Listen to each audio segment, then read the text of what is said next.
So Cristiano, we're going to have a chat about AI because I think we're in a place right now where things seem both less certain and more possible than ever before with AI. And we as an agency particularly find it exciting right now, I think, with the tools and its applications and the things that we can do. But I know some people probably feel a little less certain. So let's just have a bit of an open conversation about that. So how do you see, because you're so heavily involved in operations in particular, AI impacting the role of marketing right now? Okay. I think the number one thing we need to remember is that AI is not something new. Mm-hmm. AI has been around for a very long time, 5, 10 years maybe. What's exciting about what's happening now is that AI is becoming more and more popular. Mm-hmm. And with that popularity, new opportunities arise as well, Mm-hmm. right? And that means we have a whole range of new tools and technologies available that we didn't have before.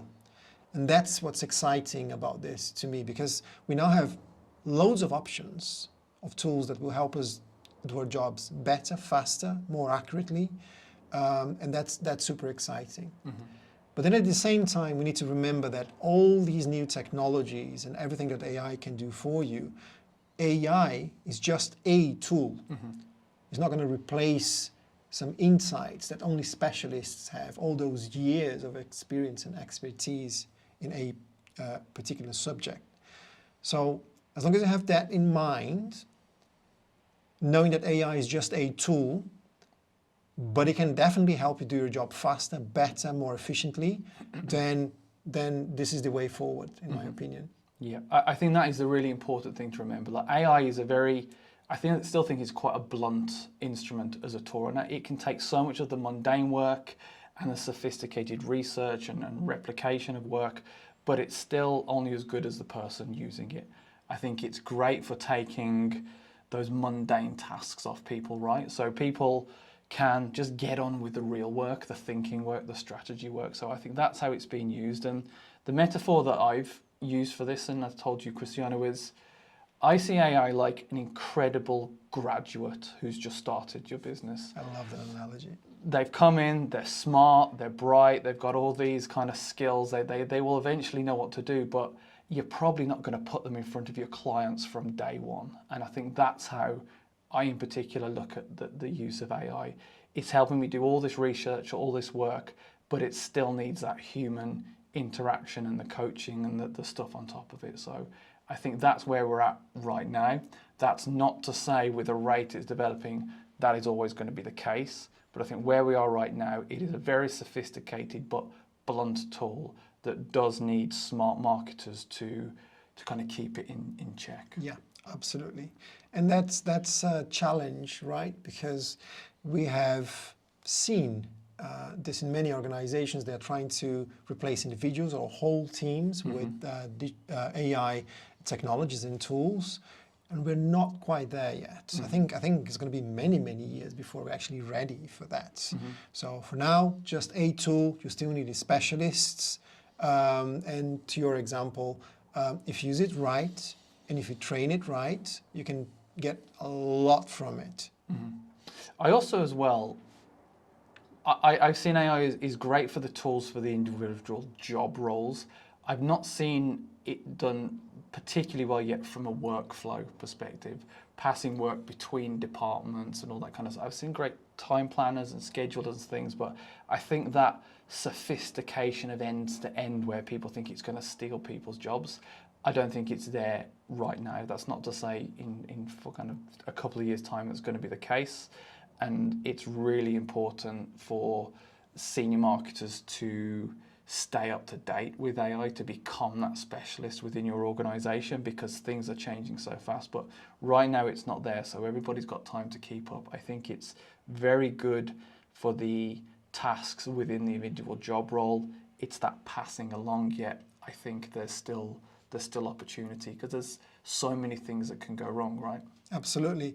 And we need to remember that integration between departments and different disciplines and different individuals is one of the hardest parts of any organization. you know, getting all the departments working together. So to presume that AI will be able to simply solve that problem for you, I think it's a mistake. Not now, at least. Again, in future, we might actually have AI technology that's so advanced that it can actually do everything for you end to end, but we're not quite there yet. And this is one of the things that we see companies struggling with when they're trying to implement AI within their organizations. They actually expect AI to come and solve all their problems, and that's definitely not the case. Yeah. I guess let's go into that, because when you say AI, that's just such a big subject, right? Like, how do you categorize the uses of AI right now, or how we're using it as an agency in particular? Got it. We saw this on a video the other day, if you remember. I believe it was from Jasper AI. Great tool, by the way. We use it a lot. And on that video, they mentioned that AI can primarily be utilized in 3 main categories within organizations. And we were doing that already, we just didn't know that there were those kind of categories. Number 1, ideation. And we use that a lot. Whenever we have to do research to come up with topics, ideas, keyword research, ideas for content, ideas for headline description, if you want to start coming up with ideas for images even, AI can really help you with that. Now, we need to remember though, AI now does not come up with anything new. It's going to utilize information that already exists. So it will only help you come up with better ideas. You have to come up with all those ideas yourself. It's not going to be AI doing that. So it helps you come up with ideas. That's number 1. I would say number 2, workflow and acceleration. This is AI helping us do things faster, to your point a few moments ago, still isolated. We can automate certain things within departments and within digital marketing disciplines. We can do keyword research. After you do keyword research, I would like to then see some topic ideas, build a content calendar. Obviously, everything that we do, we need to have this specialist double checking everything and ensuring that whatever came up via AI actually makes sense, is in line with the client's product or services, target audience, actually makes sense when you go online and check the sentiment of certain things. So you still need a specialist for all of that, but it does help you with those mundane tasks that we spoke about earlier. And then the analyst, the specialist, has more time to focus on the actual strategy and execution and implementation of that strategy, which is where that's the money generator activity, you know. Everything else can be done automatically via AI. And then I would say that lastly, the adaptation point. We can very quickly pivot certain campaigns and adapt those campaigns, landing pages, keywords, message on a landing page to specific personas. This is just one example, right? Please analyze this landing page and make changes to make it sound more appropriate for persona A, B, or C. So you can very quickly come up with different versions that are personalized to the target audience. That's just one example, but obviously you get the application here, right? So primarily these 3 elements that is what we utilize AI for: ideation, workflow automation, and personalization or adaptation of certain elements of what you have to do on a daily basis. Are there any areas that you are seeing AI is not particularly useful yet? Right. We spoke about this the other day. Remember what I just said. AI will utilize information that already exists to come up with the work or with the answer of the prompt, if we use ChatGPT, of what you're looking for. What if that content is incorrect? So when we try and do data analysis, for example, using AI, it's going to make decisions based on the data that is available. But what if your analytics, as an example, has not been configured correctly and that information is incorrect? AI does not know that. Yeah, again, everything we say here, maybe in future, it will help us do absolutely everything automatically, but we're not there yet. So you need an analytics specialist to do the analysis beforehand, ensure the data is consistent, and then you can use AI, in this case, to help you with analysis and come up with insights, right? A huge part of the work that we do as an agency is analytics work and kind of audits and fixing tracking. And it's not very often that you see somebody that has a 10 out of 10 analytics setup, right? That all the tracking's correct, there's not double counting and all this kind of stuff. And it's crap in, it's crap out. So I think that hygiene of data at the start is so important to use the power of AI on the other side. So I think those two things need to really go hand in hand. We've got this amazing tool with AI that can do all this stuff with data and find insights, but just as much effort needs to go into ensuring the hygiene of your data, that it is actually tracking the right stuff and measurement is correct. Yeah, absolutely. And this is just one example. Another example could be related to content, right? We have just seen a recent example from a Google update that is now penalizing poor content with low quality. And most of the pages, websites, and articles that have been penalized by Google were generated via AI. Yeah. What was the thing we said the other day? Some guy, I'm going to give him a shout, Andre Bassoni, he wrote, everybody wants to use AI to create content, but no one wants to consume content created by AI. And that is so true. That's so true. Right? I'm not sure about you, but when I get an email from someone, I can tell right away, okay, 100%. This has been written via AI because it's not that person. Yeah. So that's a bad use case of AI as well. And we've known companies that don't have an SEO department, have very little understanding about SEO, but came up with this whole idea of let's build a whole department, SEO department using AI. And they started pretty well. Keyword research, topic ideas, content calendar, but then they failed in the execution. But they used AI, solely AI, for all the content creation. And don't get me wrong, we use AI a lot when we are creating content, but we always have our copywriters checking everything first. What are the references? Because AI is going to try and please you as well sometimes. So it's going to come up with ideas and insights of things that don't really exist. So you need to double check everything. Hallucinating, they call it. Yes, hallucinating. That's a great way of putting it. So when we do it, we try and create content in bulk, but there's always a human element to it. Does it read right? Do we have all the topics that we need here? What else can we do to make this piece richer? Right? Because this is all that Google wants. It wants useful content that is actually going to help people with information they need. So if it's just more of the same, it's considered to be spammy content. It's just the same of what you have found elsewhere, just written in a different way to be unique, you know. So that's another example of how you should not use AI. So from the clients that you work with and the conversations you're having, like how should AI be implemented in a marketing department? Okay. Every company is different, but I think there's a framework of questions you need to ask yourself before you consider or start considering using AI for anything. So number one, what is your objective? Why do you need to use AI? What are you trying to achieve here? Are you trying to create a new department here? Are you trying to be more efficient and fast with the activities you already have in your company? What is your goal, right? And you can only start, once you answer that question, once you have the answer to that question, I'm trying to be more efficient, I am trying to do things faster, better, whatever that is, right?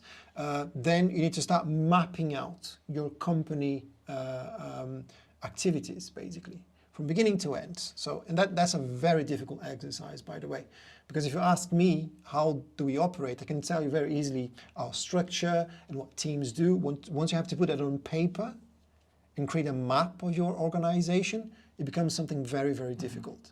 But when you do that, if your objective is to be more efficient and do things faster, and you create a map of your organization, you will see certain elements within that map that you can actually automate or use AI to be more efficient. When you're saying organization, you're talking about the tasks, right? It's the organization of the tasks. That's just one of the elements of mapping out your organization. So if we map out our organization, we have several departments. We have the paid media, we have the analytics, we have the conversion rate optimization, we have the SEO department and other ones as well, right?